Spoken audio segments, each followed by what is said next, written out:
You've probably seen a lot about various economic data, the housing market and how it's doing, talking about potential crash. What about inflation, which is continuing? Is the Fed going to cut rates or not?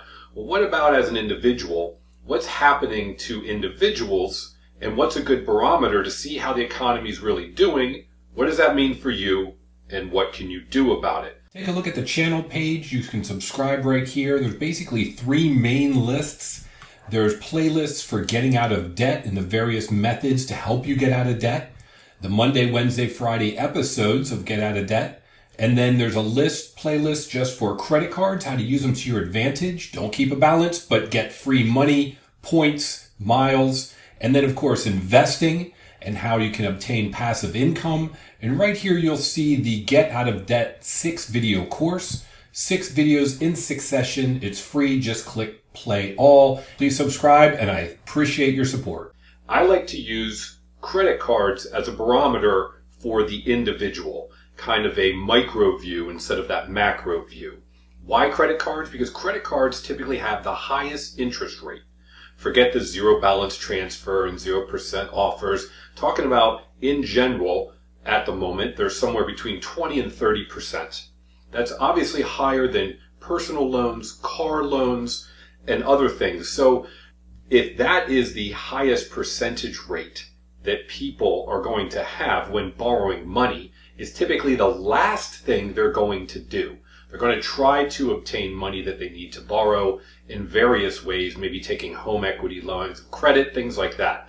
But if you look at credit cards and that starts to skyrocket, then you have to think, okay, typically that's the last option before there's some sort of problem, whether it's a bankruptcy or selling assets or whatever it may be. So you might find yourself in credit card debt, and we'll discuss that at the end here and what you can do about it. First, take a look at these charts. We're going to look at credit card debt and delinquencies and then savings rates, and I'll tell you why in a moment. You can see here that currently there's over $1 trillion in credit card debt, and it's not slowing down. The line is just going up and to the right. And that's, I should say, that's the total debt on credit cards for people in the United States. Let's look at delinquencies, meaning people are not paying their credit card bills. The lowest here in 2021 was 1.48%. Then it shot up at the end of 2023. We don't yet have the new numbers, but it's up to 3.2%. That is the highest delinquency in 10 years, as you can see, since 2011 and 2012. Now, if you look further back, you will see that in the past, it's been more like 4 to 5%. Here it goes from 1992 to 2010. However, the total debt at that time on credit cards for the United States was between 200 and 400 billion.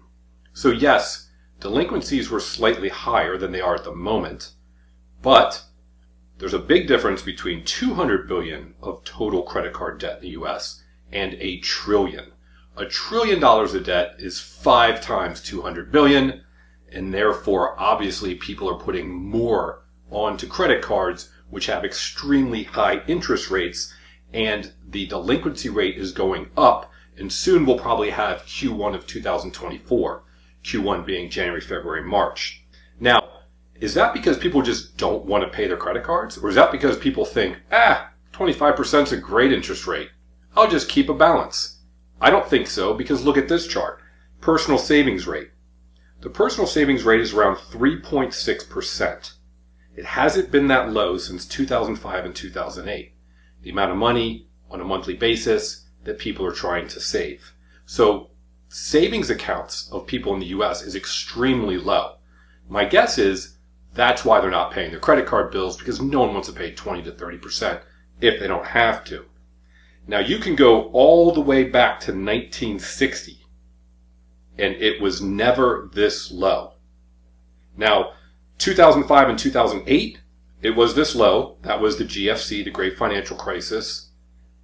But if you go all the way back to 1960, savings rates have not been this low. So we have highest credit card debt that we've seen in decades, $1 trillion, which is astronomical. We've got 20 to 30% interest rates. We have savings rates as low as people have seen. And in the economy in general, things aren't going great. Because in previous videos I did a couple days ago, we saw that layoffs in 2023 were high. 2024, they're continuing. Inflation's also high. What does this mean for you? Well, first of all, if you're in credit card debt or you find yourself in debt that you want to get rid of, don't think that you're the only one. As you can see, this is something that's happening across the US at the moment, and it's not seeming to get any better. So getting out of credit card debt is critical because the interest rates are high and you're obviously wasting money on that. But just relax, take a deep breath, and come up with a plan. Take a look at this video that I've done, and it walks through 7 different methods to get out of credit card debt. We've got the snowball method, which I explained all of these very briefly, avalanche method, debt consolidation, budget and expense reduction, velocity credit card method, cashback cascade, a bonus method, which basically talks about how you can move from high interest rate credit card debt onto a lower instrument like a car loan. Believe it or not, you can swap that over. This video goes into all of those methods very quickly, shoots through them, and then there's links at the bottom which also go into great detail so you can choose what will work best for you. None of this video or anything that I do is financial advice because I'm not a financial advisor. However, I would suggest that you try to get out of credit card debt as soon as possible. It's the highest interest rate and it's the most wasteful. And if layoffs continue and the economy doesn't pick up, you and others may find ourselves out of work, out of jobs, and having the lowest amount of money going out the door every month is critical. Take a look at this next video. Thanks.